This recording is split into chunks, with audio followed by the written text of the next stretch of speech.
Shalom everyone, you're all here again from Hebrew in Israel. I hope people are enjoying the videos. I'll try to put them out at least every 2 weeks. Unfortunately, I'm a little bit busy, so I can't put out one every week like it's been suggested to me in the past. In any case, I want to talk specifically today about the issue of Rosh Chodesh and what exactly does Rabbinic Judaism say about the subject.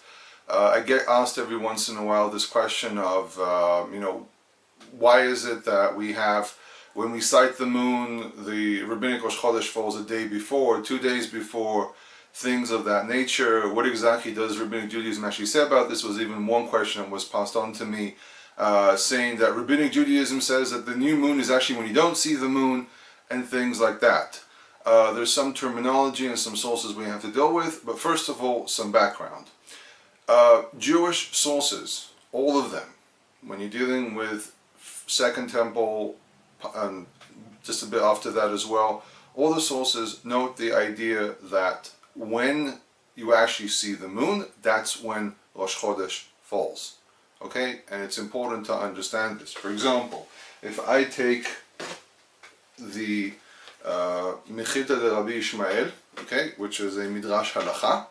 There are two types of Midrashim, we can maybe make a video about that. And it says, it quotes from the Torah, it says, "Chodesh hazeh lachem rosh chodashim u'lechodshei hashana." This is a quote from Exodus 12, verse 1.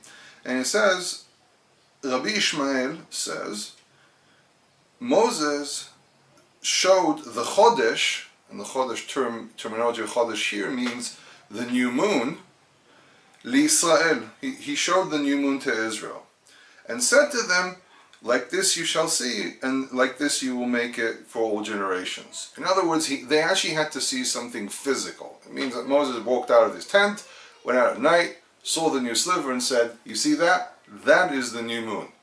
Okay? We're not talking about that he went out at when for example the moon set at the end of the day and things like that, because the notion of the entire sources is that people saw this at sunset, and I'm going to prove this later on when we look at other sources as well. So for example, Mechilta de Rabbi Ishmael on the specific verse. The Mishnah, okay?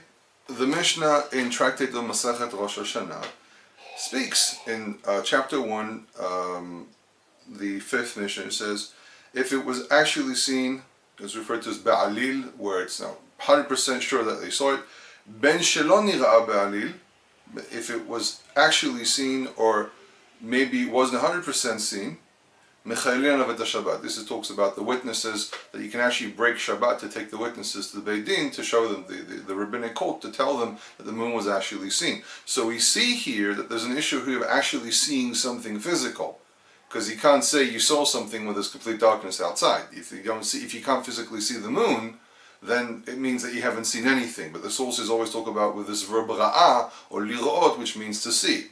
So the entire move inside the text themselves is that something's actually physically seen. Now we haven't established yet what part of the moon has been seen, but we're talking about something was physically actually seen. So then the question is asked, so what is this whole calculation thing?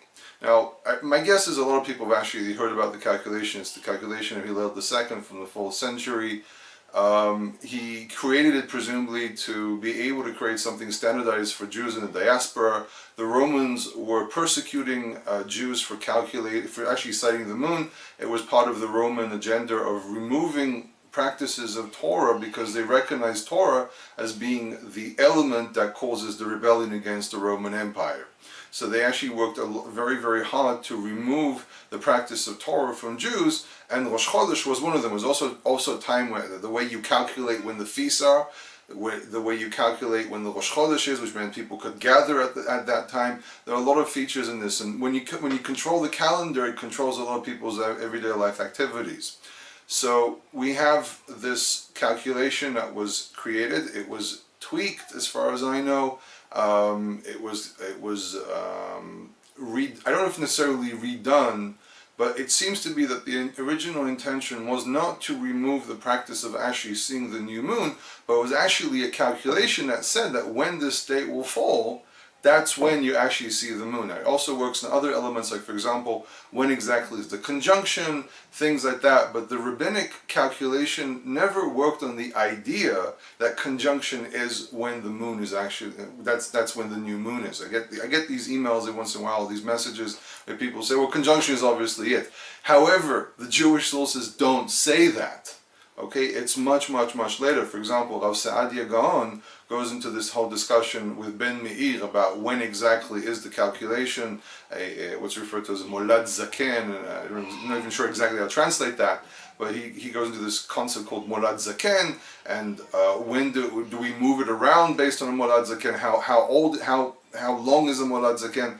But in any case, the point is that by the time of Rav Saadia Gaon actually attests that, for example, on Yom Teruah or Rosh Hashanah, they never actually see the moon, which means the calculation that Hillel II created did not take the factor of the movement that can be created from one stage to the other, because it's not accurate. It's not as if, a month is 29.99. It's a much longer number, and every time you slightly miscalculate that very low number, you can actually miss it by a little bit, which means that over time you're going to reach a reality where in many cases you won't see the moon, and in some cases you will see the moon. And this is also one of the points that has to be made. I have personally done quite a few moon sightings throughout the past couple of years, and it does happen that the new moon on the rabbinic calendar, the new moon when you actually sight it, fall on the same day. Okay? If it was always conjunction, that would never happen. Okay? Really what the calculation was doing was trying to calculate when the actual moon will be sighted, and not when the conjunction is. Okay? Because conjunction, by the way, can happen in the middle of the day. If you actually look at the calculations themselves and you read out, for example, what they do in synagogue sometimes, they read out from Rabbi Tukachinsky's calendar, it actually says when it is, and in many cases it's the middle of the day, it's at noon, it's at whatever. And it has to, for it to, the whole idea is that for it to fall by sighting, this is also part of the discussion, you have to have it happen at a certain point in the day as well. Okay? But the conjunction is not what we're looking for. Now, for example, if I take Talmudic sources, again, we're going to go to the tractate of Rosh Hashanah, and they ask the question, how do you check the witnesses? Now, they go into this whole thing, for example, where it says that Rabban Gamliel used to check the witnesses, had on his wall a plaque that speaks about, shows different images of what the moon might have looked like. So they go into this whole discussion, for example, they ask, what does it mean? What does it mean that you check the witnesses? The Talmud goes into this, it says, meaning, was it before, was it in front of the sun? Was it behind the sun? Was the dark part facing the sun, or was the dark part facing the other side? Was the sliver facing the sun? Was the sliver facing the other side? Things like that, because some people did not really understand how to sight the moon. So they actually, if they're false witnesses, they'll say, "Oh yeah, I saw it like this, I saw it like that." And the person who's checking the witnesses has to be slightly misleading, because if the person who's presumably the witness says something incorrect, it shows that they didn't see anything, or that they were not really looking for it. They saw it by mistake, and they can't really be witnesses because they don't really know what they're looking at. Okay? It doesn't take a lot of experience to be a witness, but we're talking about the fact that some people just saw something and they only afterwards they were aware that they saw it. But there are a lot of illusions that can happen in the sky, and also you have to, if you're a witness to something, you have to know what you're talking about. You can't, for example, condemn someone to death with someone who thinks that maybe, I might have saw him, I might have seen him. It doesn't work like that. You actually have to have the intent to be the witness. So Talmud itself, and this is information, some of this information is prior to the calculation, some of the information is after the calculation. Talmud actually in Tractate of Rosh Hashanah, in the second chapter, actually does go into this discussion of how exactly to calculate at least some parts of the calculation. But we see on the core base information of the Talmud, they speak about they actually saw something out there, and it was not a dark stage. You can't always see the dark stage, because the dark stage, when we talk about conjunction, can happen in the middle of the day, so there's actually no way of seeing it. The Jerusalem Talmud has actually the exact same discussion. Okay, this is the Leiden manuscript that I'm looking at, and they actually, in this exact same place, they actually have the exact same discussion. Okay, they go, for example, about the Kutites, which is, by the way, another word for Samaritans, that they used to forge the siding, they used to play around with things, but the Talmud, in the Jerusalem Talmud, has a very, very similar discussion in the same place. Okay, so you have the Jerusalem Talmud says this as well. Maimonides, for example, stop the frame for a second. Maimonides, this is actually the writings of Maimonides based on his actual manuscript, or manuscript that he signed. He actually goes into this as well in the 5th and 6th chapter of his of the laws of Kiddush HaChodesh, which is the sanctification of the Chodesh. He talks about it as well. He emphasizes the issue of needing a Sanhedrin to be able to decide based on sightings, but he himself goes through the entire source, through the entire thing, and basically says the same thing the Talmud speaks about, that you have to see it. And he talks about how do you check the witnesses. Basically the same information the Talmud speaks about. So at the end of the day, so again, 5th, 6th chapter of, I'm not going to start quoting because it's very, very long sections. Maimonides works off of, you need to read this and then read the next thing, so I have to sit here and read the entire chapters to really get the whole picture. But you can basically go to you can go to these sources and see them. So you see that Jewish sources don't, okay, again, to some degree I've shown this, okay, you actually have to go to the sources themselves and look at them, and every time I say a source, it should be at the bottom a caption tells you the source itself. You see that the rabbinic sources don't speak about conjunction as being the point that the witnesses have to give a testimony for. Okay, they actually speak about sighting the actual moon.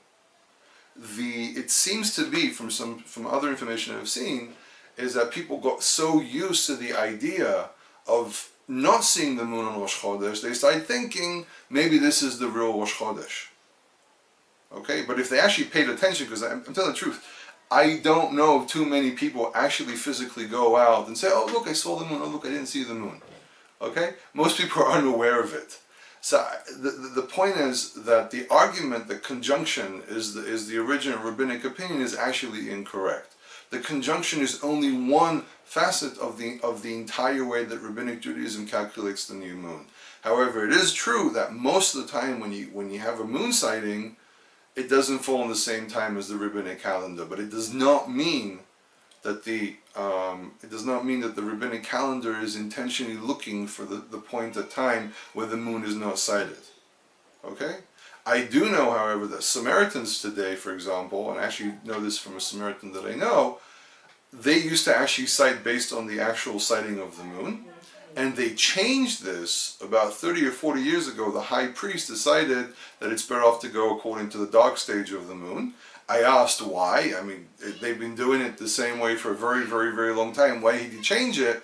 And in the end, I didn't really get a convincing answer, but the whole point is that amongst the Samaritans, when the high priest says something, it doesn't matter if he's right or wrong, that's what you expect. Except, he said it, that's where it begins, that's where it ends. But in any case, I am going to put up all the different sources while I'm talking on this video. You can check these things by yourself. It's a very, very complex study. It's something that's actually been, there's several papers written about this, so there's even people who are trying to push the idea of redoing the calculation so it actually does fall on the actual sliver instead of falling on the dark stage. In any case, this is only an opening. As I say, people might comment and say it didn't be enough. It's just an opening. It's just a beginning of something. Okay? It really requires more research. It requires more study by people to fully understand the idea. However, I did bring some sources. I did bring some of the origins of this information.